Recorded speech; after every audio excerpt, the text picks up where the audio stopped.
Happy New Year to everyone. And today is January 1st, and I have Amy here with me again. Hi, everybody. Thank you, Andrea. Absolutely. I'm so happy to have you back on the show, Amy. This is a lot of fun preparing all this and bringing this knowledge, this great information to people. And today we're going to be talking about 2021 and the Astrology Outlook. And Amy is a holistic astrotherapist, author and publisher of 21 books. And you can reach her at newagesages.com. And so today we're going to be pretty much doing a pretty comprehensive overview of 2021. Yes. And do you want to add anything as we jump into this? Yeah, I mean, this is kind of a master class in addition to an overview, because we're going to be sharing not only our own insights and intuitions and observations, but we have invited two of our favorite astrologers to join us today, Isabel Hickey and Oskar Adler. Yes. And we're going to be sharing some of their insights and wisdom too, related to the 2021 energies. And so we're very excited. It's going to be like a big astrological buffet. There'll be something for everybody. Absolutely, absolutely. And both Isabel Hickey and Dr. Adler are both in spirit, but they are very present with us. And their knowledge and their wisdom and their lifetime work is what we're going to be bringing in particles of today, which are really special. Yeah. So we hope you will enjoy the time with us. And Andrea is going to be sharing her screen. We'll be taking turns sharing different portions of our information. Some will be a little off the cuff, but there's some that we've planned and scripted out so that we can keep ourselves on track. And we've got some beautiful visuals to accompany the information that we hope will be very meditative for you as you listen. So we're going to get started with the actual chart of January 1st, 2021 at midnight in Washington, D.C. And as you can see how we've entitled this presentation, Harnessing Good to Mitigate Our Messes. Yes. And I don't think it really needs a lot of explanation, because all of you who, by the way, congratulations for making it through 2020, know that we have a lot of messes to deal with in 2021. And so our goal today is to, have a clear view of what those are and how we can work on doing our best to manage the issues that are inherent in the situations we're dealing with.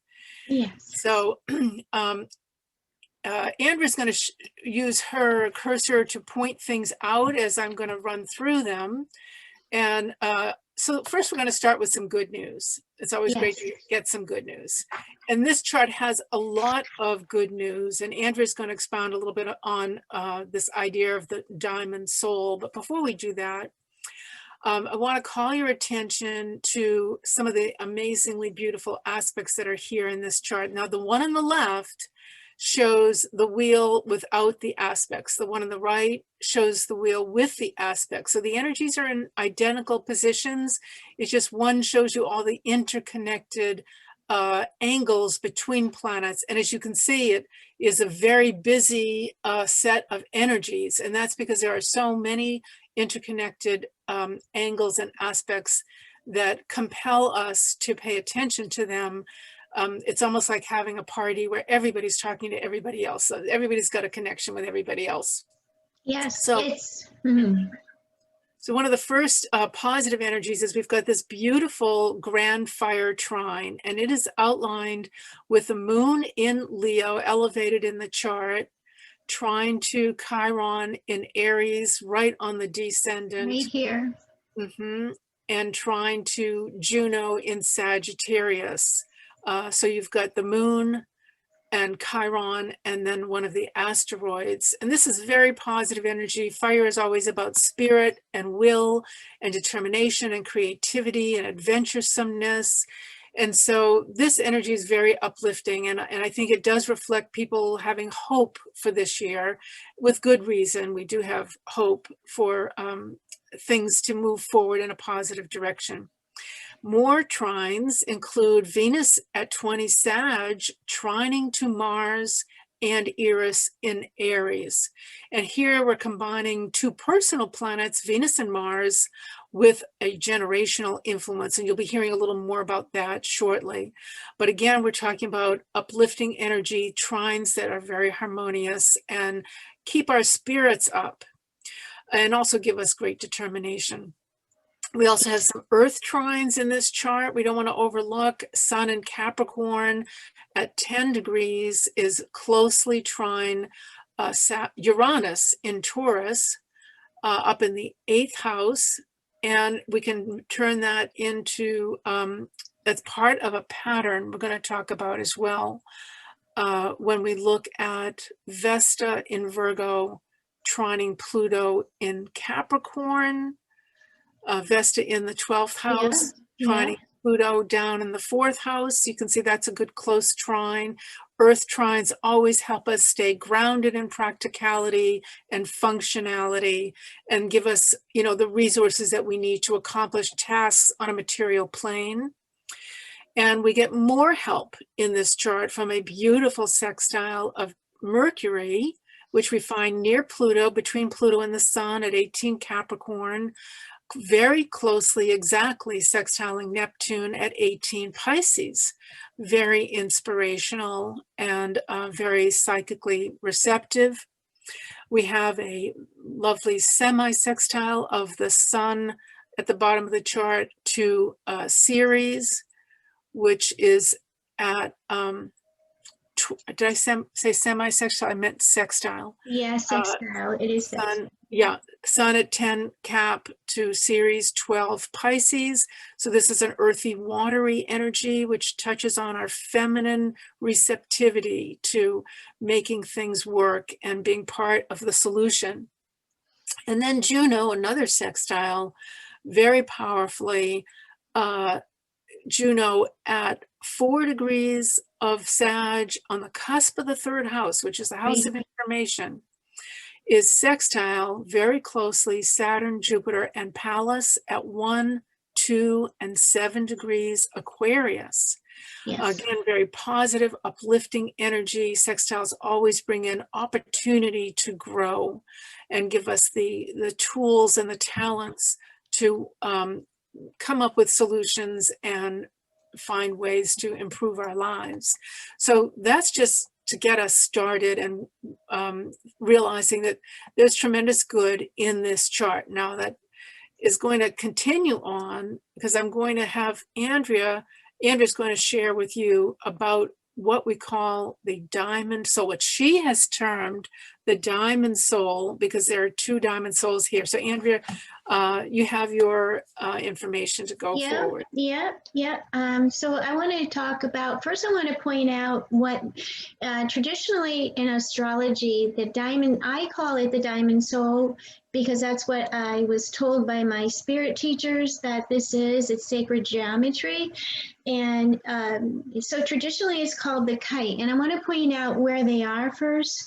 So we have a moon, here's the moon in Leo, and it is trining Juno, and it is trining Chiron. So this is what I would call the emerald, or the heart of the diamond. And we see that the moon is sextile. Let's see here. This is the one we're talking about right here, is sextile. The moon, I'm sorry here. And the moon is sextile. I think we're looking at the grand trine, the opposite moon to the Aquarius energies. Yeah, we are. The moon is opposite. That's the strong opposition. And Buddha said when he talked about the diamond soul, that first of all, to understand, let me just point out where it is, and then I want to explain what the diamond soul is and what its what its energy is and what it indicates and what it means. So the opposition, so you see you see the emerald right here, which is this green triangle. And then we have the opposition from the moon down to Saturn and Jupiter, and I think that's Pallas, right? Mhm. And so, and then at the tip of it, you can see right here that Juno is sextile Saturn, Jupiter, and Pallas. And then over on this side, it's sextile Chiron. And so that is a perfect diamond. It looks like a kite. You can see like this. It looks like a kite, but it's a perfect diamond with that. It's a powerful, powerful tying energy with that opposition. It brings it all together. And the heart of it is right here, right here. And so the diamond soul is one that is strong. It is bright, it is brilliant, it shines. You know, when you look into a diamond, it's multifaceted. There's so much light. And if you put a diamond in the light, it just sparkles light everywhere. So this is one of the indications here, is that there's a lot of healing going on for everybody on a day-to-day level. And that when I'm getting major God bumps on that, and in people's minds and how they think and their ability to accept and speak the truth and know what they believe in. We're all going through a process, and this diamond is supporting that. And it's actually, this energy is bringing people together, families together, emotionally. I mean, the moon in Leo is beautiful because it's just filled with the sun. The sun rules Leo. So we are being lit up in a very positive, supportive, inspiring way by that Leo moon. And that's at the root of this diamond soul. And so this is, for everybody watching this show, this energy is for all of us, not just for one of us, it's for all of us. So it's, you know, it's very supportive of us as we move through this time of harnessing good to mitigate our messes. So that's one right there. And the point of it is interesting because it points right to the fourth house. And we can see that the chart is dancing here with the Aquarius energy and the Capricorn energy. It's just dancing. So it's calling for attention to the families, to the homes, to the roots, and for us to really be shining light on those areas of our soul that really are in need of a lot of love and a lot of support, and just to light up inside, because, you know, ultimately, we need each other on this earth as humans, but we also need first within us that light to be bright. And without that light of God, that light of creation, without that light bright within us, it's hard to navigate life. It's right. Very, very true. Well said, Andrea. And then Andrea's going to point out the second diamond soul that has at the apex the ascendant and Chiron opposing it. Okay, so the second fire grand trine in diamond is, it's a little different. That the first one has the point of it in air, which is intellect, which is strategy, which is us all together, thinking, communicating, talking about different methods for survival and how we as families and as a whole can work together. Now, the other one here, the point of it is right to Taurus. And it's so interesting. So here's the foot of it, or the, you know, this is the emerald soul that is the heart of this diamond. And here's the diamond right here. It points right to the ascendant.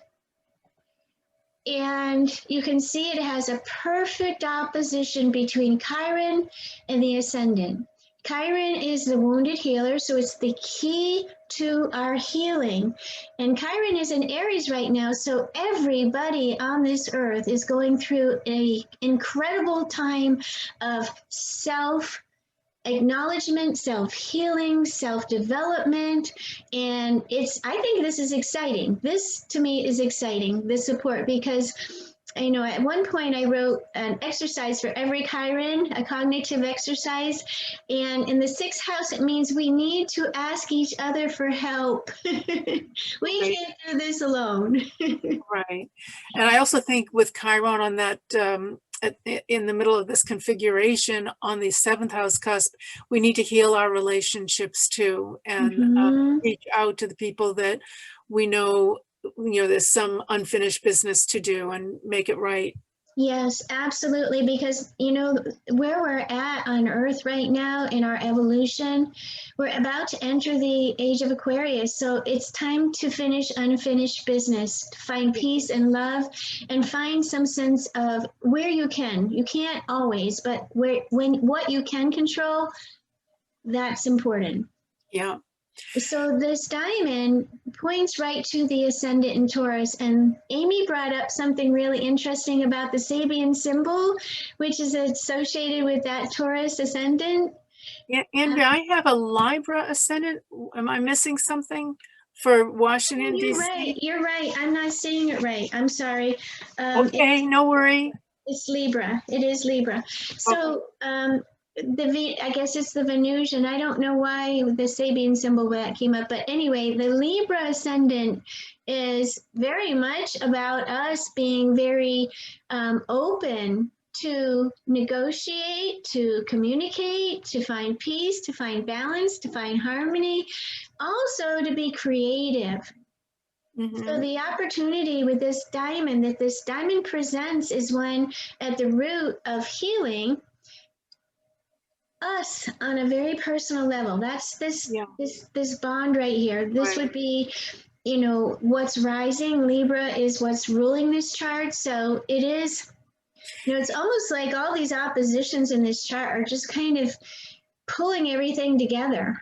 However, they are bringing up reflections, mirrors of things that we are in need to be aware of, that's associated with outside circumstances, other people, and other people with us.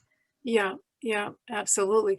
I'll just say for our listeners, Andrea had Taurus in her mind because before we started taping, we noticed that the chart for the moment of our taping had Taurus rising, actually a beautiful degree that reflected a lot about the messages we're sharing with you. So if you're ready for me to move along to the generational challenges in the chart, we've talked a lot about some of the positive strengths that the chart has. And I would just add about that diamond soul, which I truly love that Andrea has come up with that as a vision for what we normally think of as the kite pattern. And I would just add, how does a diamond get made? It needs a lot of pressure, right?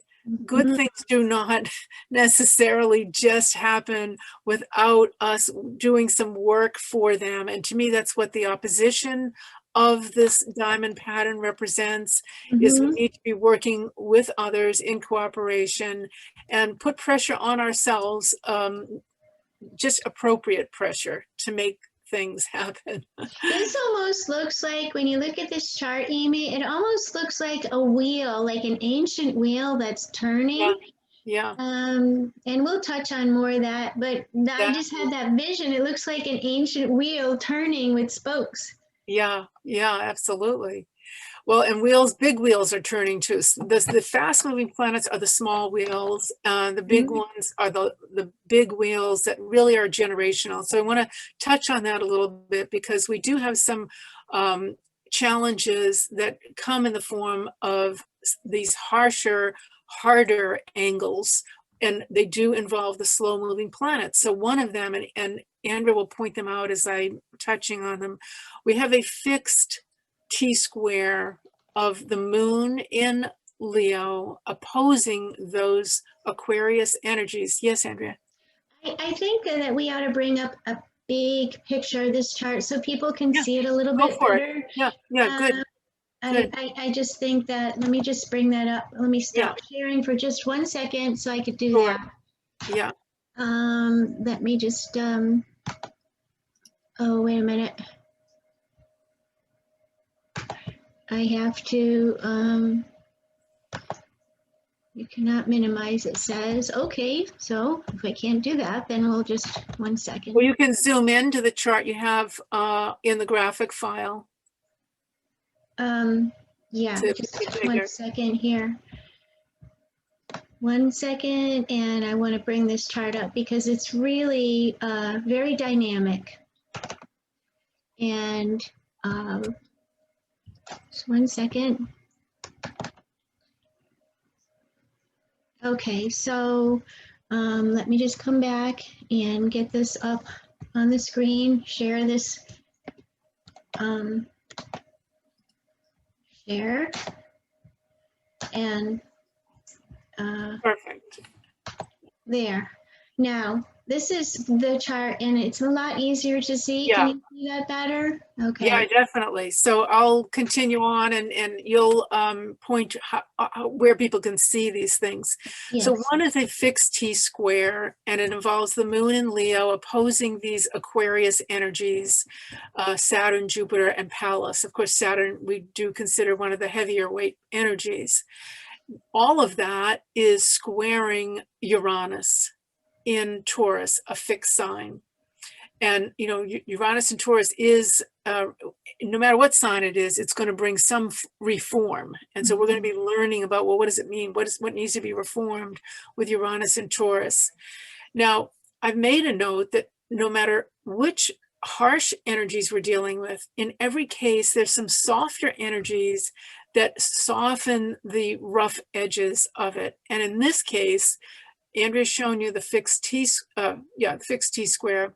The soft energies that are helpful is that the sun in Capricorn is trining Uranus, and Chiron in Aries is also in favorable aspect to the fire and air energies. So that's one example of how there's always, as Isabel would say, a way out or a way through. You know, God doesn't give us more than we can handle. So what do these represent? A Taurus is always about values. Aquarius is about the choices that are up to us to make. Leo is about finding the courage to be independent, have an independent voice, do what we need to do. And anytime there's a fixed T-square or any T-square, you always look at the void area, the area that's missing. And in this case, there's nothing in Scorpio. That would be the empty arm of the cross. And that would have to do with shared resources and regeneration. And so the empty arm of a cross always acts as a little bit like a blind spot. You know, it's there, but we might not be paying attention to it. This chart also has cardinal squares, and they too involved faster and slower energies, the generational energies. And first off, look at Mercury in Capricorn is squaring, let's see, Mercury and Pluto are together, and together in Capricorn, they are squaring Eris and Mars in Aries. And some of the squares have already occurred, some are applying, but they're all within close enough degrees that it makes it an effective and very powerful square anytime you have the slow moving planets. And we're going to talk more about the impact of Eris and Pluto a little further on, but just to touch on it, to say cardinal squares require taking action. So this is not a year, even if you're quarantining, to simply sit back and do nothing. It is a year to take constructive action. And in terms of what's helpful, what softens the hard edges of this square, we have the Venus aspects that help. Yes, I want to just add that the Mercury-Pluto square to Mars and this is, I'm not so familiar with the, is that? Eris, yeah. Eris, okay. That cardinal means that some type of action is required, and the square means that it will be a lot of growth for everyone mentally and physically and personally, and that there are going to be bumps in the road, and that we are all like when you're growing up, you got growing pains, it hurts a little bit, you know, and that's that's where we're at. And so That's right. the squares really mean that to go slow, take your time, don't quit. There's going to be some challenges to overcome. However, on the other side of this, it's going to be wonderful because we've learned so much together. Right. I'm glad you wanted us to pause on that, because it's a great image I like to share with folks about the square and how it helps me to think of it. If you know the square is a right angle, you can think of it as you're on a journey, you're going in one direction, but you have to change course. And if you have momentum going in one direction, you can't simply change course without stopping. You have to stop at the corner and assess, where am I and what do I need to do to create change? And then you can move along in a new direction. So these squares are challenging us to slow down, as you said, and to assess, where am I coming from, what new direction do I need to take, and how can I pivot? So think about this as a year of pivoting, and if you have enough good pivots, then you can be a good dancer. So this is the cosmic dance. Yes, definitely. So, and before we leave this area of the slow-moving outer planets aspecting the inner ones in hard angles, we need to talk about the Mutable Cross that Andrew will show you, and that consists of Neptune and Pisces squaring the nodes, as well as Venus in Gemini and Sag. And then we have the other asteroid making it across, Vesta at 20 Virgo in the 12th house. And of course, mutability has to do with our attitude, our conscious awareness of what's going on, how we evaluate. And anytime Neptune's involved, and you'll hear us talk much more about that, we do all have to face the losses that we've experienced and recognize that takes some healing, it takes some letting go, it takes some forgiveness. And that's a very active part of this year. And one of the things that helps us accomplish all this, and Andrew will show you, is Mercury in Capricorn is sextiling that Neptune. And so we're going to have the information we need to help us make progress in whatever we've had to let go of. And we're going to shift a little bit into Venus. We mentioned that Venus is active in this Mutable Cross and also in a trine to Mars. Well, what does it mean that Venus is conjunct the South Node? I think that's a big feature of this chart. And to me, I feel it has a lot to do with our longing for the past, because the South Node is where we're coming from. And Venus has to do with our values and what we cherish and who we cherish. And so I feel in my gut that this is telling us we all have to do some work to make peace with our past in general. And this could involve past relationships, past social contacts, past loves. But also a lot of people are even interested to learn more about their genealogy, their really deep ancestral past, and what can they learn about themselves and how they've gotten to be who they are from genealogy. And that includes, as astrologers, I believe that life is a continuation. The spirit lives on and on and on.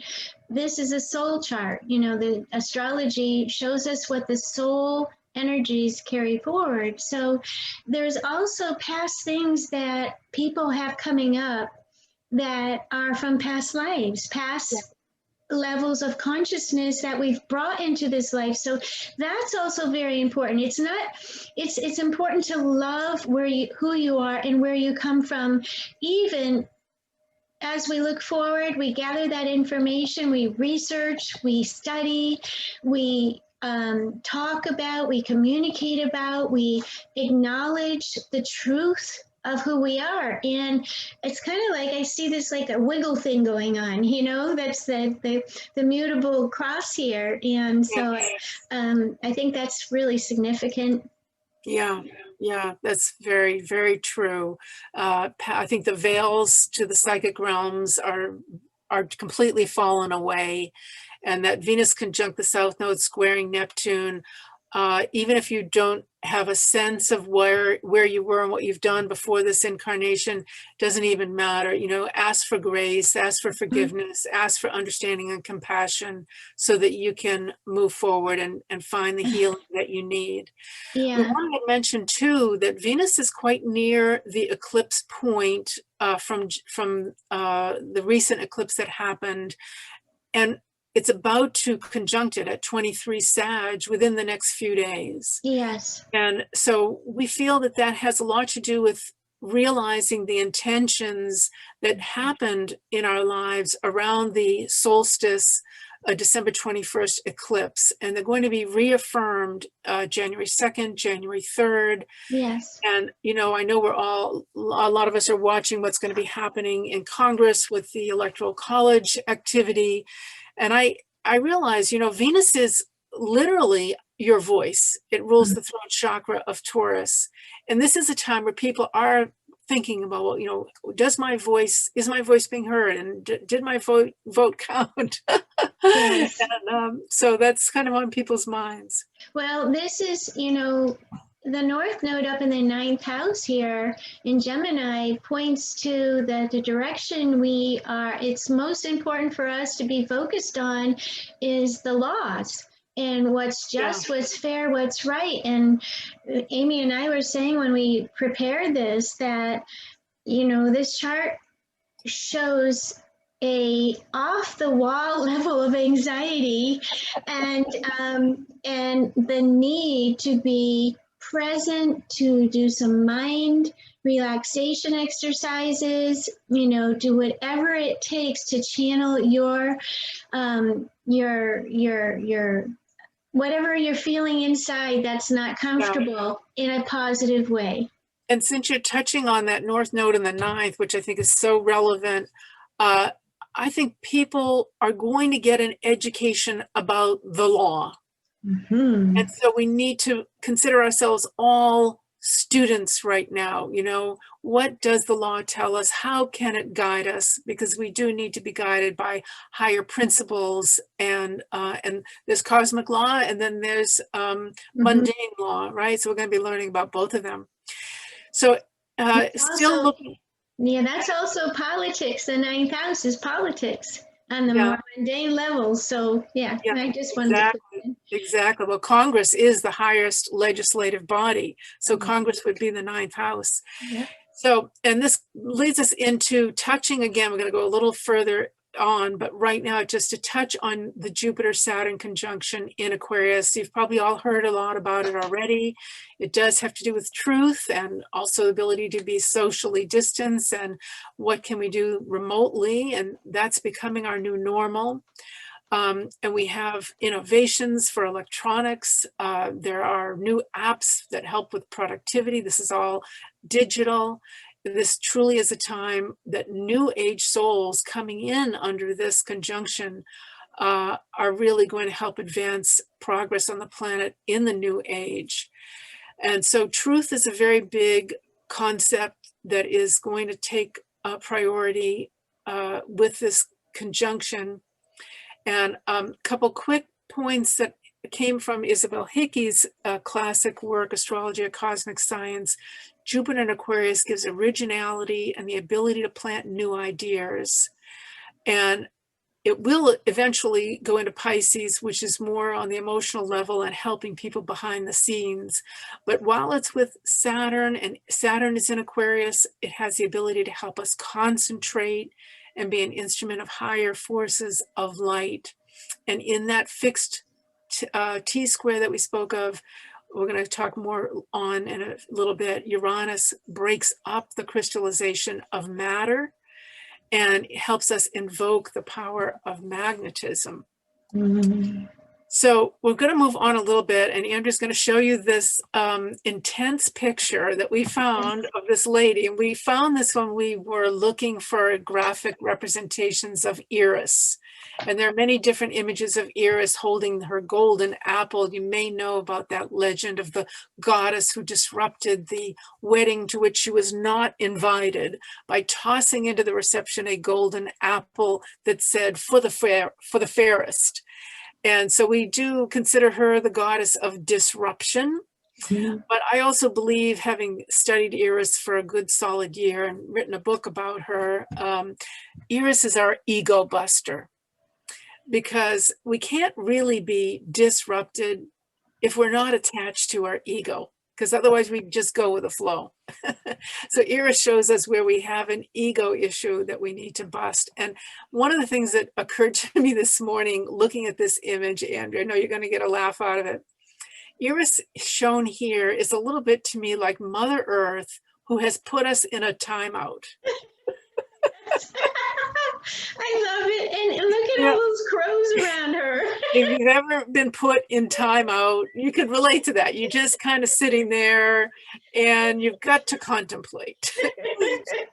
And these crows, to me, are also very powerfully symbolic of the departed souls and departing souls that we are mindful of at this time, and for whom we hold them in our thoughts and hearts and prayers. And we're going to share some information about Eris and her being the disruptor. And we may do a whole show dedicated to Eris, but this will give you a little intro. Eris is part of the Mars-Venus trine, as you can see in the chart. And so it's not a simple matter that just, oh, Mars trines Venus, isn't that wonderful? No, Eris participating in that trine sort of confounds it. It also adds passion to it. It adds resourcefulness, creativity, the power to attract things and people, art and pleasure. It empowers the possibilities for social justice, and it makes love an even bigger adventure with an element of mischief, because Eris is the provocateur. So it adds that element of provocation. And then involved in the conjunction with Mars, which we'll be talking a little bit more about soon, it really adds a dire sense of do or die. You know, things happen in a higher state of compulsion with that conjunction.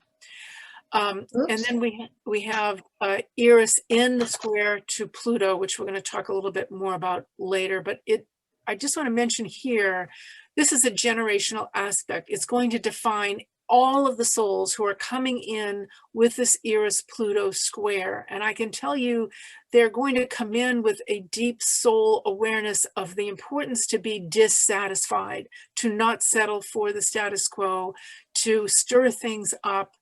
And it's going to be a death-defying generation, because so much is existential and does need changing. So at this point, we're going to shift gears a little bit into Oskar Adler's teachings. And what we're going to share with you from Oskar, we're going to both share different parts of his lessons in his course, The Testament of Astrology. And bear in mind, this was written a long time ago in the 1930s and 40s, but he was a medical doctor as well as a musician. And one of the things he wrote, I felt was worth sharing. We must demand of the astrologer, like the physician and priest, a deep knowledge of human nature, a high degree of self-knowledge, free of personal vanity as far as possible, and a kind disposition. And this is how he felt astrologers needed to conduct themselves, and I would agree. Yes. And so what we're going to be sharing now, he wrote not about as transits, he wrote about this as natal placement. So we're going to adapt it a little bit to make it relevant to 2021 as transiting energies, okay? And so starting with Jupiter in Aquarius. And here's what he said. Aquarius being the sign of the sage or the hermit, this is going to bestow the dignity of granted nobility, of the intellect of a sage. It also brings mental pride with intellectual inelasticity because of the fixed nature. And it can ask others to submit intellectually. So one prefers to teach than to learn. So it really calls us to have a little humility, because we all need to learn. And so intellectual authority comes to the foreground, and the expression is relevant. Original geniuses. We're all going to be in touch with our own genius. Yes. So we want to have the humility to honor others' genius as well. Now, during the months of May, June, and July, which we'll go into probably another show, Jupiter will enter Pisces. So we can also look forward to that because Jupiter is in its co-ruling place in Pisces this year during those months.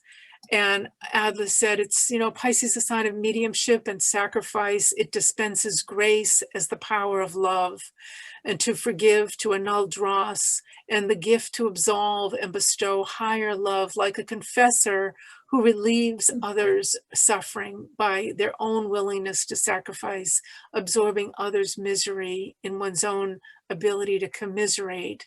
I know it well. Yes, yeah. Oh my goodness, this is you, Andrea. Yes.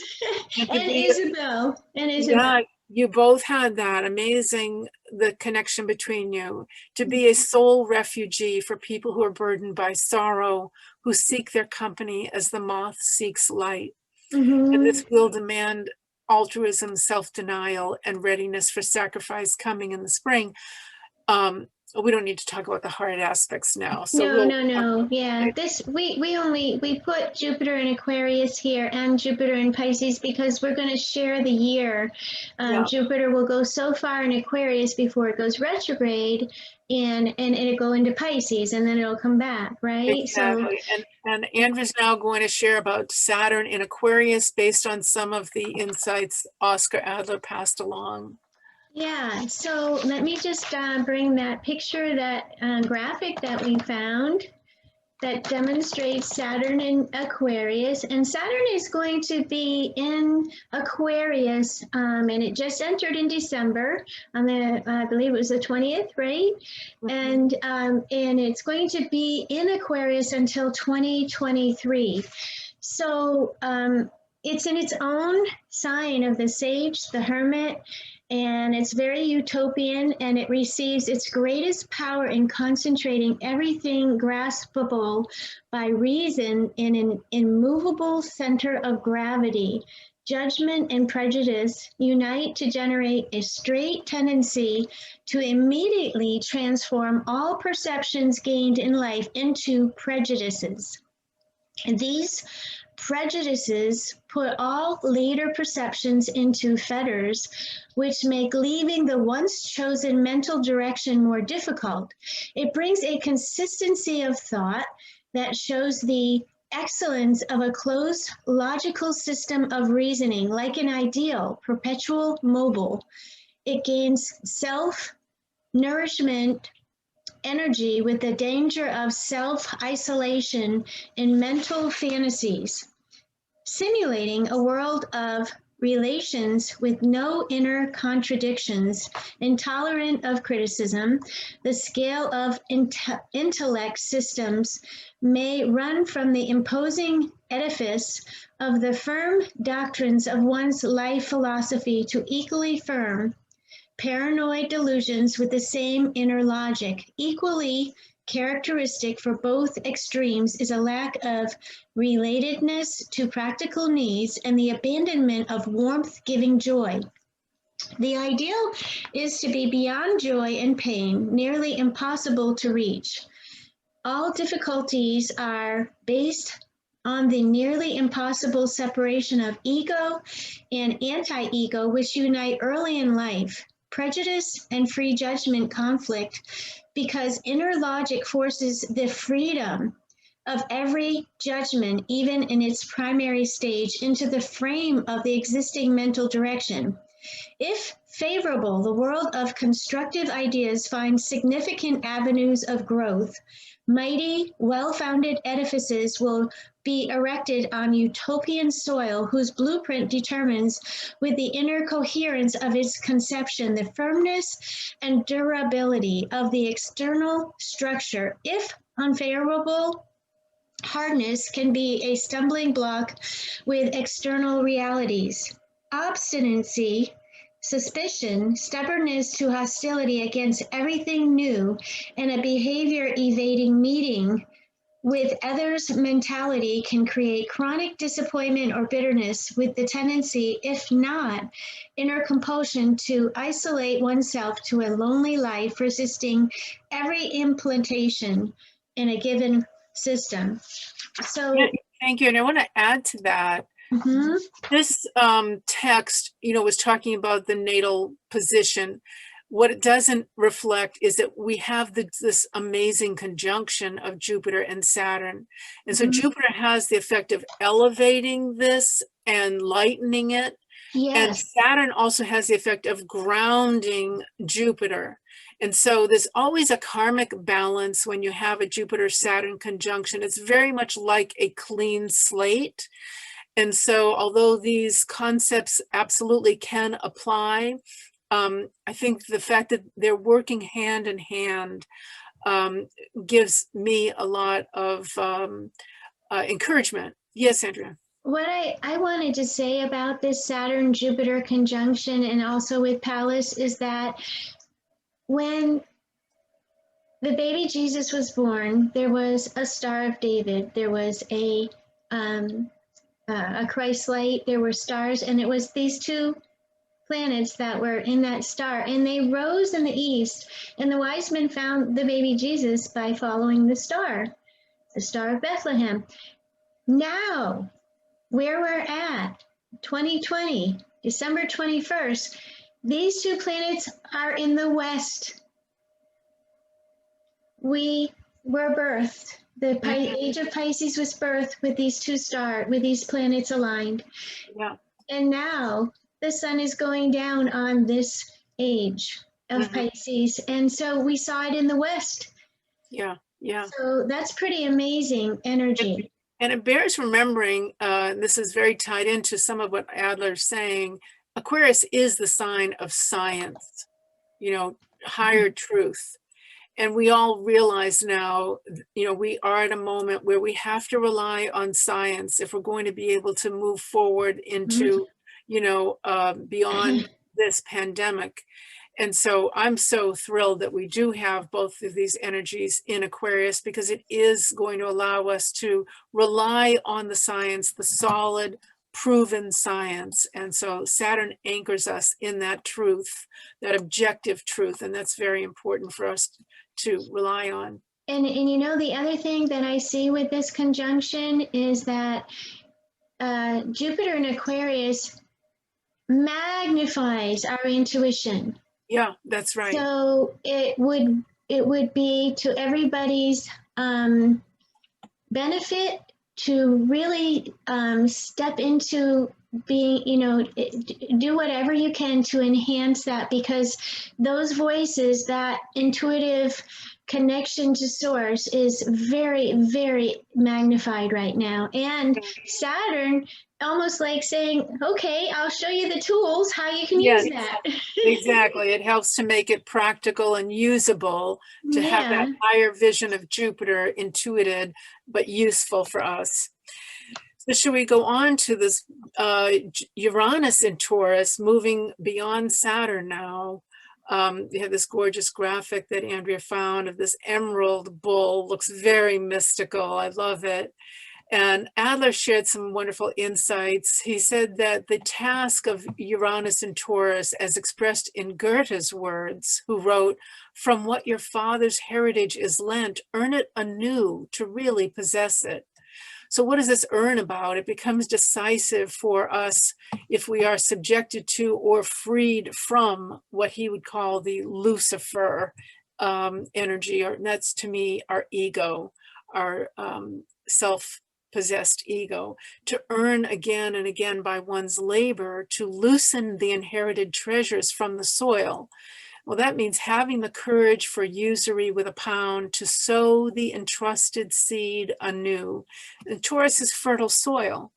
Instead of anxiously guarding and merely storing it in a silo, this demands the courage to magnanimously risk part of our legacy instead of miserly holding on to it. I think what's happening right now in Congress over decisions about allocating more money for helping those in need Yes. is quite related to this. The ego logic is in how we uphold an exclusive interest in the intact continuity of inheritance, you know, what's mine, what I've accumulated. And the danger of this ego-logical attitude is self-isolation and eventually becoming impoverished by our fear of losing any of our assets of our heritage, or to be compelled, the fear of being compelled to share with others. And if that happens, anyone who we consider a stranger obviously becomes, as Adler would say, an enemy. That is in our attitude. So this can create a state that leads to continual protective measures in the physical realm, originating in a secret sensation of feebleness, combined with constant fear of envy and malevolence of others. And as Isabel would say, Uranus is not about materiality. So its purpose in Taurus is to break up materiality, to break up where we have gotten stuck. And so this generation now, and right through 2026, is the generation with Uranus in Taurus. The last time it was in Taurus was after the Great Depression from 1934 to 1942. And so there was a great need to, waste not, want not. With Uranus in Taurus, people understood, don't take what you have for granted. So it's about finding that balance. So I think we can move on from here. Okay, did you want to look at, did we look at the harsh aspects of Uranus? Yeah, if you have harsh aspects, okay, here's what Adler said. There's a systematic building of a sort of snail shell in a gigantic scale as the threatening alarm signal, like if you were, imagine if you were in a bunker, and you need everything you needed for survival was in there, and anything outside you felt threatened by it, right? It sort of reminds me of the run on toilet paper at the beginning of the pandemic. Yes. Well, it's so interesting, the hard aspects to Uranus and Taurus, because even though, and I love the trine to Uranus to the sun, but it's so interesting because we have to deal with it. There's no escape from this reality. Yeah. And this reality seems unrealistic. Well, we're in such a surreal time, but yeah, we have to deal with it. And he says, what we need to fear is envy. Yes. It's the inability for usury with a pound forces frugality, measures in managing one's assets to, quote, modest living standard. Yes. It becomes comprehensible how someone with a harsh Uranus aspect in Taurus will demand from others that thrifty self-limitation, which for oneself we evaluate as modesty, but may see in others arrogance, and can be envious, and as to why somebody else might be more generous. So harsh aspects can bring a tendency to make others out as bad or as poor as once you see yourself. And it brings up the legend of the fox, the sour grapes fox. He wanted the grapes, couldn't get it, but now he goes into, well, they were just probably too sour anyway. So we have to guard against our own inner sour grape attitude.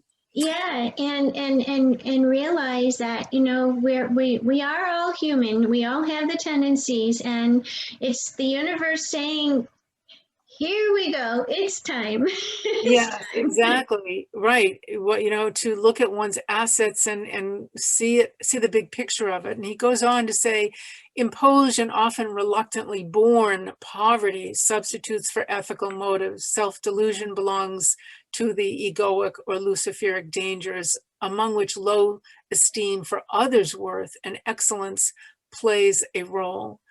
Now, on the positive, Uranus and Taurus can bestow the gift of practicing modesty in a noble sense by making every effort to offer the best of our talents for everyone's good, because Uranus is about community and doing that without arrogance. And, it is considered in terms of the dignities that Uranus is exalted in Taurus and fall in exalted in Scorpio and fall in Taurus. And why might that be? I would just add, because Uranus breaks up resistance to change, which Taurus is all about. Taurus is about the gravity, magnetism, pulling together. And so there can be a conflict with the demand to overcome inertia. And we know Taurus rules money. We are seeing developments in bitcoins and electrical transfers of money. That's Uranus. And also the advancements of robotics. We're going to see a lot more of that with Uranus in Taurus. You know, the bull, the workhorse, can be done electronically.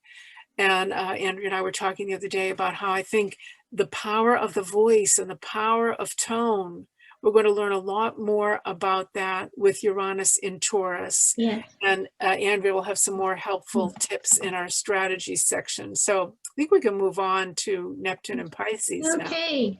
All right. And we have a really great graphic for that. Neptune in Pisces is quite beautiful. It loves being, it's in its rulership there. So dreamy. Very dreamy, very envisioning, and it's very, very soft. Neptune is a planet of depth, and we see the ocean here. We see a picture of a mermaid, and Pisces is the symbol of the two fish. One's facing one way and one's facing another way, and as long as everything is comfortable, blissful, perfect, we can rest. But when it's not, there's fish swimming everywhere. So anyway, we also have down here the dolphin consciousness, because Amy and I were talking about, we've both had visitations from dolphins. I did yesterday, and Amy did yesterday, right? Yeah, yeah. And it was really beautiful. I was at the beach yesterday on the Gulf, and there was a pod of dolphins. And so it's so significant. Let me just show you the chart of where Neptune in Pisces is right here. And this is a part of what we're discussing right now. And Oskar Adler had this to say about Neptune in Pisces. He said, at home in the sign of sacrifice, mediumship, and metaphor, it harmoniously induces disillusion. And let me put that picture back up on the screen here, because it's probably better for everyone watching this to see this beautiful graphic right now as we're discussing Neptune. So it harmoniously induces self-disillusion as a true transcendental interpreter of grace, receiving relations to the beyond, representing a subconscious secret natural religion to which everyone belongs who achieves self-sacrifice, whose simplest form is commiseration. And I want to add that the Pisces consciousness is very much the Christ consciousness, because Jesus sacrificed himself for us. And I was always, the avatar of the Piscean age. Yes, absolutely. He birthed it. And so self-sacrifice, whose simplest form is commiseration, in which we experience directly what it means to renounce oneself. The Neptune metaphor leads from the mediumistic region of emotions toward a transformation adhering to Gemini, yearning to overcome doubt, gain faith, and rise from intellectuality to intuition. Pisces is pity, self-sacrifice, and mediumship. Neptune transforms it into a purely spiritual mediumship with the desire to prepare oneself consciously as a vessel for spiritual intuition. Faith thus originates in the power and the value of intuitive truth, the conviction that all life directions stem from intuition. The Pisces nature with its inner conflicts is not felt as an obligation to suffer from compulsory inner criticism of these intuitions. Something arising in the emotional realm has the effect of emotional skepticism that strengthens this generation to rebel against extrasensory perception. The strongest impulse is to comprehend the essence of this mediumistic feeling as preparation for all intuition. So this generation joyfully submits to its intuition. And that's the generation we're in right now with Neptune and Pisces. Yeah, we're right in the middle of it. Yeah. I remember doing a show on this back in when Neptune entered Pisces, and it was called Light the Way. Yes. Yeah, so tirelessly translating its perceptions into the language of critical reason, sifting them through, causes the main differences between higher and lower Neptune. Higher vibration of Neptune, a generation that cannot submit to any philosophy which has not found the soul's approval or would void emotional interest. Their life philosophy tends to equally emotional and intellectual contents without granting superiority to feeling, though they receive all intuitive impulses from the soul as the inexhaustible source of their conscious or subconscious ideology. Many truly religious individuals in this generation deem themselves atheists, and many God seekers believe or attempt to appear to themselves as skeptics. The lower vibration individuals ever ready to consider as intuition each inner spark of perception. Superficiality and unreliability in all intellectual matters because of all too ready belief in the current notion are the inevitable marks for this credulity. Yeah.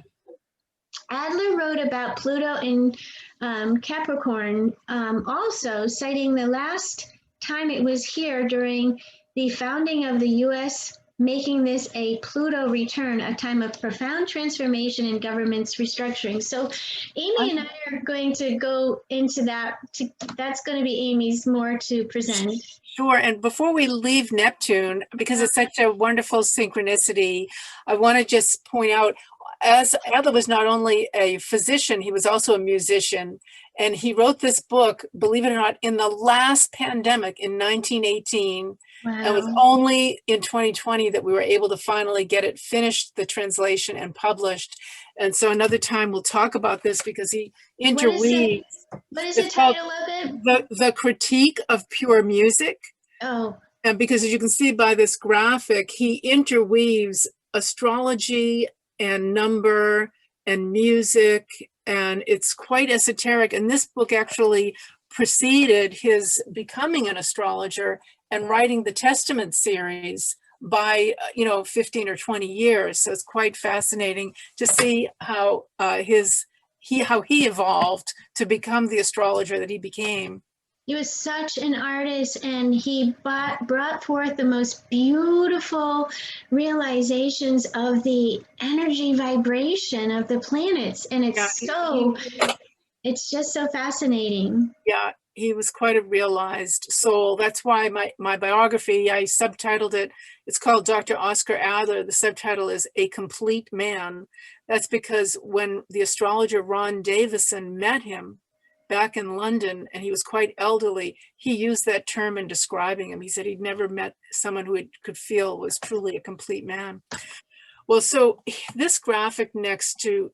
Okay, let me just get that one back up here. I just hit the wrong button. Yeah. Okay, let's just get that back up. And... Yeah. Moving on to Pluto in Capricorn, which, as you can see, began in 2009 and carries us through until 2024. We have a couple of images Andrew's going to show you. Yeah, and just my screen's not working right here. Hang on. Okay, so yeah, I'm getting, there we go. Okay, perfect. And so these are very powerful images, partly because the one on the left, it's not just Pluto by itself. It's Pluto teamed up with Eris. Mm-hmm. And we know Pluto is considered the god of the underworld. It is considered to rule all things associated with death. And, there's no getting around the fact that we've had to live with death this past year and learn to manage our concerns around it. And but it's far beyond just physical death. And so I don't want anybody getting stuck that this Grim Reaper looks just like it's only about physical death. Eris is holding the hourglass. And to me, the representation here is that the square we're dealing with between Eris and Pluto, it is a generational square. Everybody coming in during this period, and it's a 2-year period. It started late 2019 and it goes through late 2021.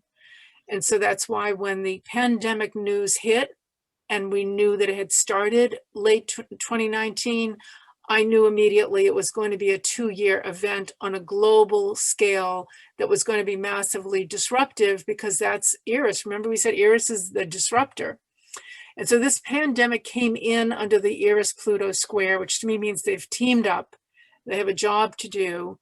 And it's up to us to figure out how are we going to embrace that in our own personal lives, as well as what's going on globally. And what I love so much about the image on the right, it shows the fetus in this lotus blossoming. And this is truly the new age being born right now. And anybody who's ever given birth knows that birth is a painful, messy ordeal. And we are birthing the Aquarian age as we speak. And it is a painful, messy ordeal. But out of it's going to come, the next 2,000 years for humanity. Yes. And so we are headed toward evolution, revolution of the past, renewal and rebirth. Yes. And what Adler said about Pluto was really more looking back in a way, because the last time it was in Capricorn was at the birth of this nation, the birth of the United States. And he referred to it as having a tendency toward a practicality that's opposed to all utopias. That's the Capricorn side, guided by a reality that doesn't want to risk the good for something questionably better, but to apply lessons from the past mistakes to gain firm ground, okay? Because Capricorn is quite the pragmatist.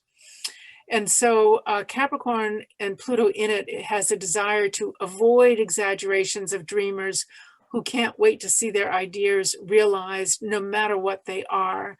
And it can bring a tamed counter-revolution. It's all about, we think of Capricorn as associated with Saturn and time. How are we using our time?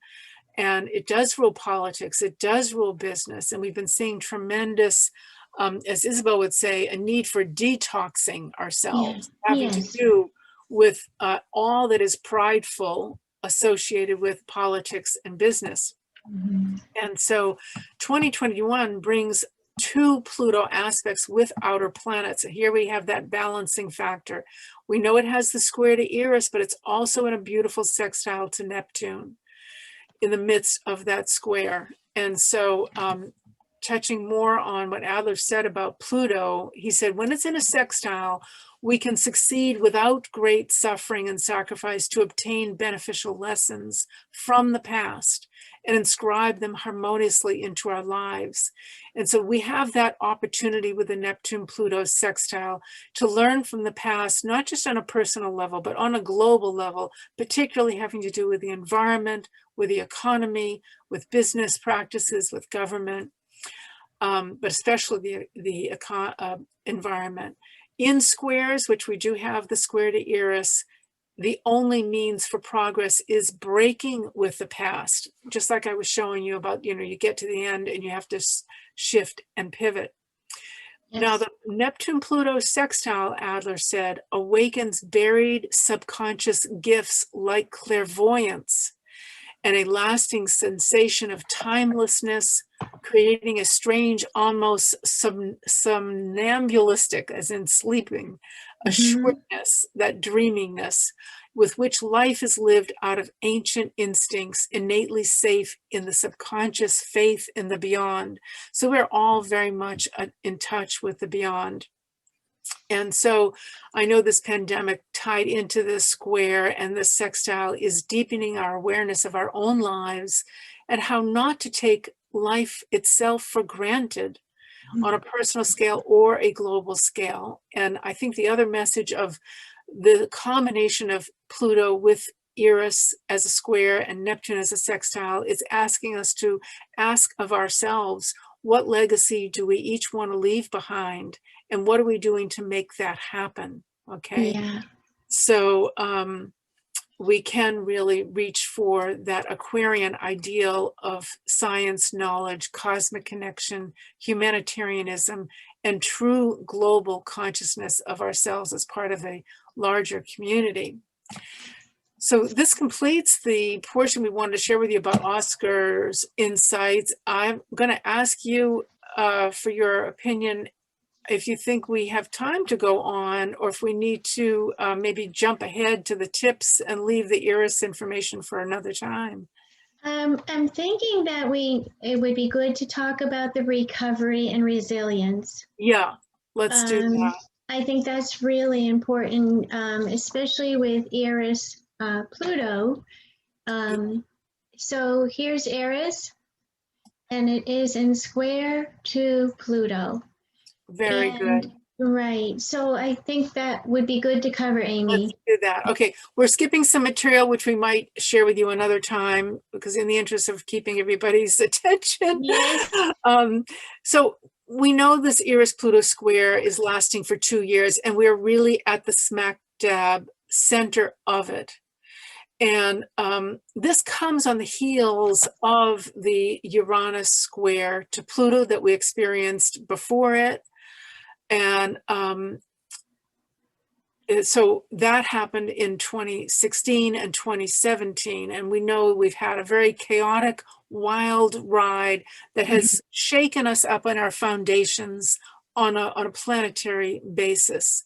And when I wrote my book on Eris, I think there's a graphic coming about that. Yes. Oh, maybe it's a little further. I'll just hold the book up so you don't have to go search for it. And this is, inviting Eris to, don't worry, inviting Eris to the party, our provocateur in unfair affairs. I'm going to read now an excerpt from that book that I wrote. I just want to comment. I wrote this book long before this aspect occurred. Okay, this was back in, I think, 2014 or 2016. I remember when you published, I remember that. Yeah, and I knew I had to comment on it because it was looming in the future, and I wanted to be able to, in 2014, okay, so I wrote this 6+ years ago, what you're about to hear, and this is what I envisioned we might experience. Cardinal squares demand action, decisiveness, and responsibility. We may see a renaissance of global reconstruction after the massive discord of the Uranus-Pluto square.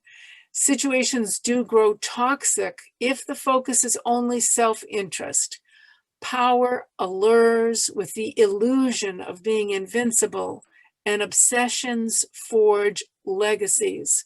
And when I look back now, I was thinking ahead, I had no idea, how this would manifest, but given who we've seen in power, that's who I think has been having an allure with the power of illusion. Now, desire leads one to be an agent of change. Charisma commands authority. Anger, passion for power, or manipulation can lead to living 2 lives. One the world sees, and another in a private, controlled inner circle. This was long before I knew we were all going to be quarantining, and we would all truly experience this on a personal level, having a closed inner circle life, and then the life we have in the outer world. Deeds form an indelible legacy, soul legacy, so the golden rule must guide. And now Andrew's going to move into our tips and strategies for managing all this stress. Yes, very much needed, right? And I'm going to add that, Amy and I are not, we do what we're talking about here. This is, you're right, we're not immune. So we're astrologers. We do what we do, but we are human and we're not immune. So we've got to do what we're recommending too. Absolutely. We promise. Yes, we promise. So this was Amy's, what she was just talking about, inviting Eris to the party. And we're talking a little bit here about recovery and resilience, which she did. And so now we're going to move into the 2020 prescriptions. Whoops, why do it keeps jumping? Okay, there we go. Tips and strategies for managing all the stress. And because this is a really interesting graphic. This is actually from Isabel Hickey's book of Cosmic Science. And this is the fixed cross squared off that you're looking at right here. And we thought we would discuss with you what this means. And we're seeing a fixed T-square in the chart. So, oops. Where did I just want to add, all these tips really come out of inspiration from the cross. And those of you who know astrology will recognize, where some of the energy is tied into the different signs. Right. And so the indications here with this fixed cross squared off or this fixed T-square is be environmental on small and large scales. So you can use feng shui to lift the energy. Tell yourself the truth, the whole truth, and nothing but the truth. And know that listening to others' truth is as important as telling your own truth. And I keep getting the word that this is very, very real, and that it's important for us to look in these mirrors and to see. Connect digitally while also protecting your need for privacy and security. Honor, renew, rebuild old friendships, and begin new ones. Consciousness is reality. Create a vision board to express and track your goals. My daughter and I did that every single year on New Year's Day. Perfect. Yes, and it's such an incredible. What I would do is get a big poster board at the Dollar Tree, and we would build it throughout the year. And by the end of the year, it was filled with, and it's with visions of things I wanted to achieve and wanted to do. And it's very empowering. Oh, and to look back at it and say, wow, I did it. I manifested that. Yeah. I did it.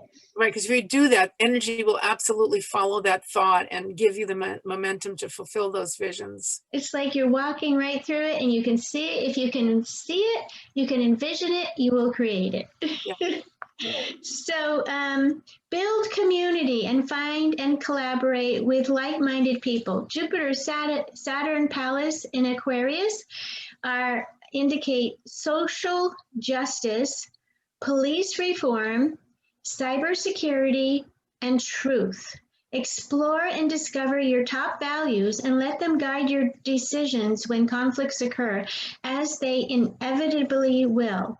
Now, the Leo moon is indicating that self-care is key. It's my party, and this was Amy's song that she came up with. Right. I want to have a little fun and honor your feelings. Yes. That song came to mind. Yeah, you can't control others but circumstances, or their circumstances, but you can control your own habits.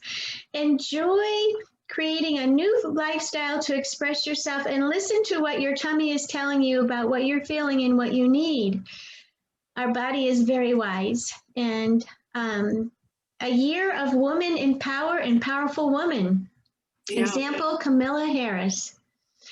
Study astrology as a tool for self-awareness and personal growth. Explore crystal energy. And we have a really great graphic of that, because I'm, the positive support energetically that comes from crystals is so, so important. I have 5. I have 4 marking all the directions of my property, and I have a huge amethyst at the heart. So yeah. and they're all, they're all energetically connected. So the song, "It's My Party, I'll Cry If I Want to." Amy, you can sing that. It's my party and I'll cry if I want to, cry if I want to. You would cry too if it happened to you. You know, it's really that moon in Leo. Let it be your party this year. If you need to cry, go right ahead. Yes. Sometimes, you know, we need to just recognize the things that are overcoming to us and overwhelming to us, and honor those feelings. Absolutely. And everyone dance, just dance. Leo, Yep, moving. the party, it's about the game, it's about the fun, it's about listening to your heart. And I'll tell you, Leo is also lifestyle. Having that moon elevated in Leo, this is the perfect year to take a look at your habits, your day-to-day habits, and make new choices that are empowering for you about how would I prefer to live my life if I could make those choices, and go for it. Those are the ways to pivot. and this moon is the highest, I don't know if the North Node is the highest in the chart or the moon is.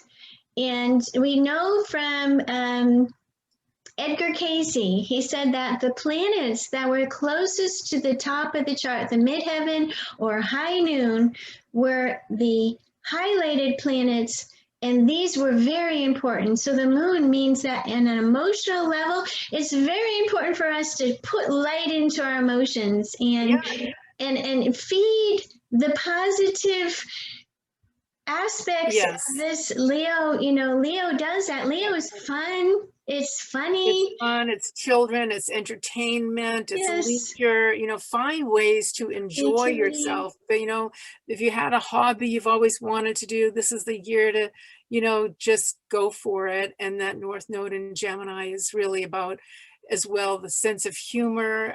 Humor is so healing and so positive and so important. Yes, it is so, so important. And do the things that whimsically sometimes come to you. That's the Gemini North Node. So because Gemini, you had a great saying about Gemini. I loved it, Amy. What did I say? In your little song, the song and the video that you sent me, and it was oh, right. I wrote a song called Master of the Wheel, and the Gemini verse is Gemini, by and by, full of whimsy, full of fun, your breeze blowing freely through the trees. Tell us what's the news today. You always have so much to say. Yes, we know that you can't stay. You must run. So good. Now, how about the one for Leo? Because Leo is up here too. Yeah, Leo is in the heat of middle summer, proudly marching to your drum. Leo leads all others in the grand parade, rising to the center stage where your characters engage.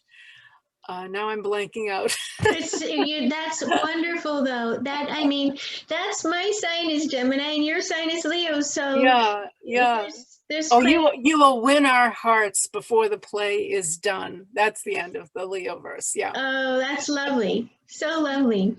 So lovely. The refrain, which happens every 3 signs, is Zodiac, take us back to the source. We appeal to the master of the wheel. We're a star gone too far off its course. Zodiac, take us back to the source. Very nice. Doing that now. Oh, that was terrific. Thank you. So I think we should continue on here. Yeah, we got some Cardinal Cross tips.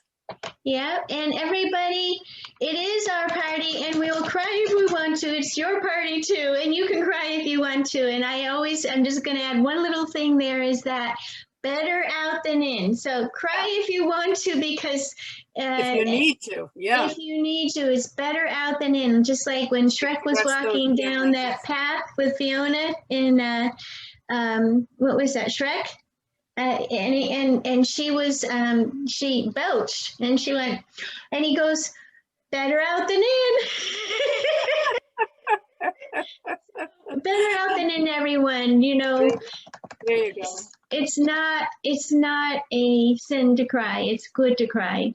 Yeah. So the Cardinal Cross and the cardinal energies that we're seeing in the chart, just kind of point them out here again, is Pluto in square to Mars and Eris. That's a pretty strong indication of the incredible amount of growth, and to be very careful about our actions and how we proceed. And that's what cardinal energy is. It's as you can see, this is Isabel Hickey's graphic, and it says activity. Our actions, our activity are very much under the spotlight with this cardinal, any cardinal cross, squares, T-squares. And so we see that energy in this chart, and it's very powerful. So we need to detox beyond the physical. Detox, detox, detox in all parts of your life. Physically, socially, mentally, etc. Use a shredder for responsibly disposing of things you want to get rid of. Yeah, we talked about that, you know, there's something very satisfying about the power to destroy something that is no longer serving you, or that could be a cause of decay or toxicity in your life. And that can include habits or ideas or something that you're sort of mentally stuck on. You can write it down on a piece of paper and put the paper through a shredder, and let that be your ritual for, you know, getting rid of something you know you want to get rid of. Yeah, you could even, I mean, there's elements of fire, earth, air, and water here. And we have, this is, this cardinal squares here are fire and earth. Mm-hmm. So depending on what feels right to you, you can use fire to get rid of these things that are in decay, or you can go out in the earth and you can, here's what I see, having a bonfire. Have a bonfire or turn it into compost. There you go. Recycle it. And so there is a process that's important here that's involved. Yeah. So that's on the cardinal. You know, I know that it's so easy right now. We all know it's so easy to get caught up in that monkey mind of fear and, oh my God, I got to do this, I got to do that. This chart is telling us, slow it down, slow it down. And so now let's go on. And do you want to add anything on that, Amy? No, you have a great graphic about physically detoxing. You show a great smoothie, and you know, we want to be mindful that the body is very responsive, and you know, it's like the old garbage in, garbage out. We want to really keep our body as best a temple as we can, and put the purest foods and beverages in so that we can really renew ourselves on a cellular level, not to forget about the body. And be very careful about the things that we tend to use to make ourselves eliminate pain. That's right, especially with Neptune in Pisces, which does have to do with chemical imbalance and altering our states of consciousness with drugs or alcohol. So be really careful, even with prescription drugs, you know, monitor how you're doing and if you need to be adjusted. And of course, we're all eager to get the vaccine, and that's going to be a big factor this year, and how we are able to, you know, do that on a large scale. It's, to me, very exciting and encouraging. And I want to add that there are so many different types of addictions, addictive behavioral patterns, addictive sexual patterns, addictive, you know, and especially with Neptune and Pisces, we tend to obsess beyond our own realization about the things we love. And so it's very important for us to identify what's healthy and what's not. Yeah. And I mean, I know my daughter, for instance, she obsesses about education because she loves history, and that's a wonderful thing. But to know our boundaries and to know our limitations is really important. Yeah, and ask for help because we all need help. That's another Neptune and Pisces letter, Yes. lesson in humility. Yes. And now we're into the Mutable Cross. Yes, now we're going to go in and look at the Mutable Cross, because I want to just show the chart real quick. This is huge. This is actually the Mutable Cross that is seen in the chart that we are looking at for 12 midnight in Washington, D.C., January 1st, 2021. And everyone, again, wants just a reminder that this is a universal chart. It means that this energy affects everyone. So from a very, very outer level to an inner level. And so there are individual, you had said there are individual influences that we may see a little different on an individual basis, but as a whole, this is influential to everyone. Yeah. So let's just come back. Oh, I want to identify where that is. So here is the Mutable Cross squared off. North Node to that's Vesta. I'm not so familiar with working with them. And then from Vesta, it's squaring the South Node and Venus in Sagittarius. Very and tight. Then, yes, and then from the South Node and Venus in Sagittarius, it squares Neptune, and we were just talking about Neptune, and then it squares the North Node, and you can see the cross. This is the cross, the Mutable Cross squared off. And so what we're going to be talking about, and it looks just like this, and the Mutable Cross is about wisdom. It means that somewhere in this whole collection of energy, there is a lot of wisdom, a lot of knowledge. And so this little girl is I'm going to talk a little bit about something that she's demonstrating for us, but first I want to talk about this Mutable Cross square off and what it means and what it offers. It offers help, and it suggests that we should accept help, that we're all in this together, and it's important. The message is to clear clutter and clean. Let music lift your mood. Listen, dance, sing, and play an instrument. Start a dream journal. Ask to receive a channel healing while you sleep. Review legal matters. 5 wishes or last wishes. And Venus in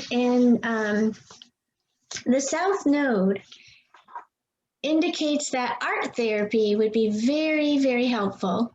Any way that looks for you. And the North Node in Gemini, use humor. Stay aware of your breathing, masks, and write and work on managing your papers. Yeah, Gemini rules the lungs and breathing and how we breathe. And so now I have a special meditation that activates this Mutable Cross.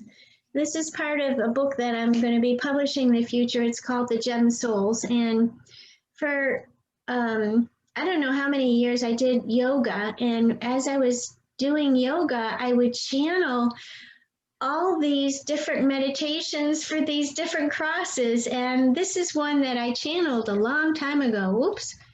I kind of jumped here. So meditate to activate. And so first, let me just talk about the diamond soul physically. And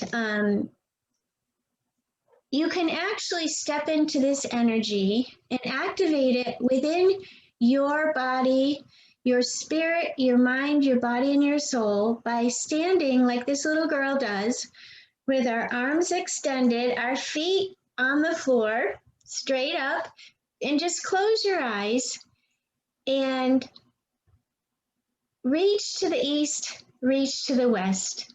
Stand with your feet together, close your eyes, and focus your inner vision on your head. Draw an imaginary line from your head to your right outstretched hand, and just hold that energy. See that light from your head to your right hand. Now, draw an imaginary line from your head to your left outstretched hand. So now you have a light from your head to your right hand and a light from your head to your left hand. See the imaginary line which goes from your right arm to your feet and from your left arm to your feet.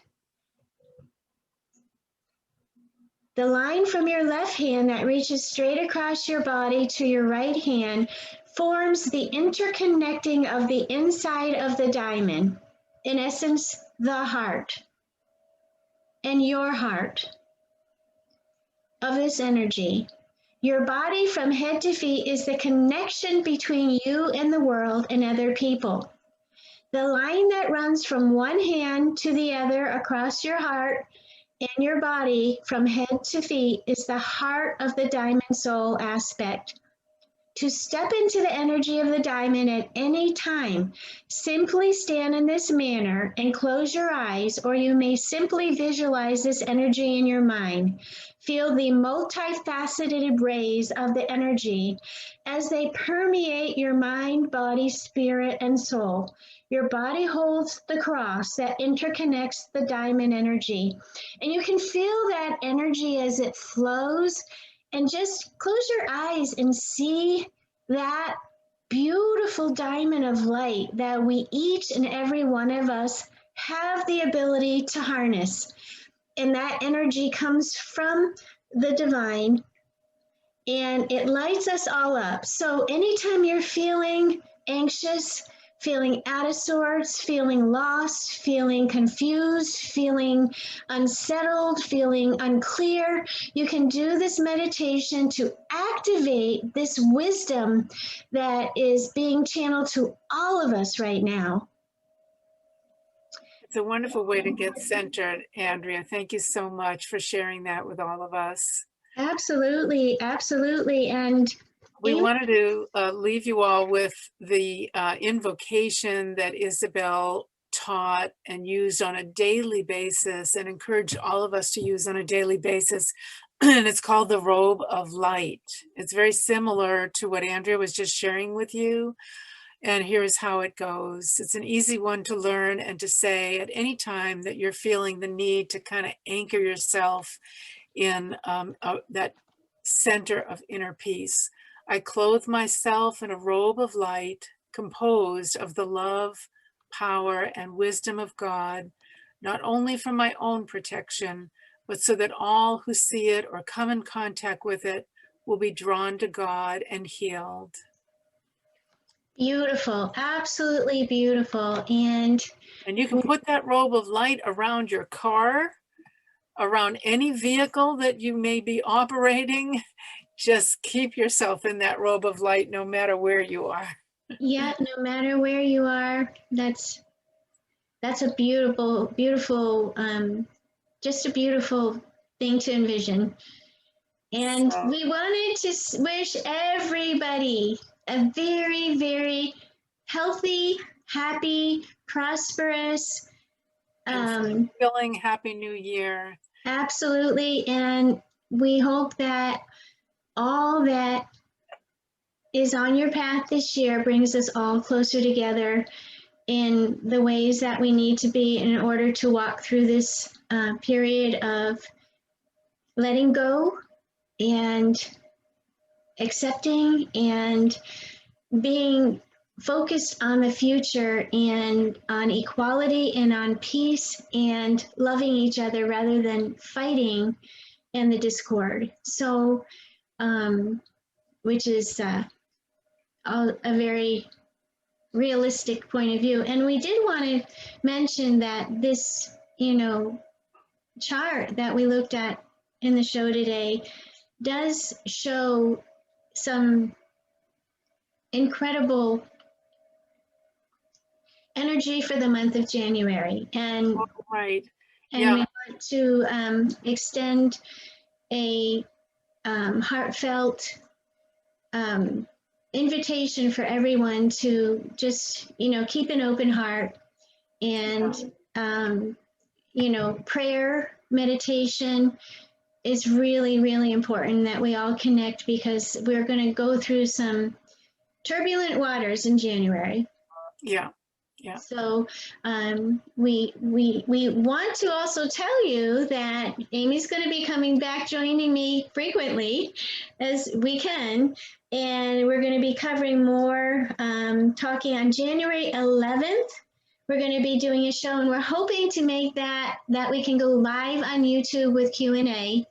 That's been a goal, and it's just I've been slowed down a little bit here. But we're going to be talking about Eris and the new moon in Capricorn, which is on January 11th. No, is that the 11th? I don't have it in front of me, but we'll also be looking ahead a little bit into the inauguration energy. Yes. Yes. I know is on a lot of people's minds, and it's quite fascinating, and we'll be doing some speculation about that. Yeah, we made a couple notes just to leave you with on that new moon, which is that the chart for that new moon is life-changing, and it is game-changing, and it is demonstrating civil unrest. So we're going to be back to provide you with some insight on that, and also some recommendations of best management for this energy. Right. We're all about surviving this together. That's right. The age of Aquarius. Thank all you, for one Andrea. and one for all, right? Yeah, we're better together. Yes. So everyone, Amy, thank you for joining me today. I'm so pleased that you're here. And everyone, Amy is a Master Astrologer. So we are very, very lucky to have you on the show, Amy. Really appreciate it. Thank you so much, Andrea. It's been a real pleasure. And I know everybody who's in your orbit feels very grateful to know you and benefit by your wisdom too. So you are a diamond soul on your own. Thank you. And so are you. Thank you. Yeah, Happy New Year, everybody. Happy New Year. And everyone, remember, turn to the stars and you'll find your answers there. Thanks for tuning in. We'll see you soon.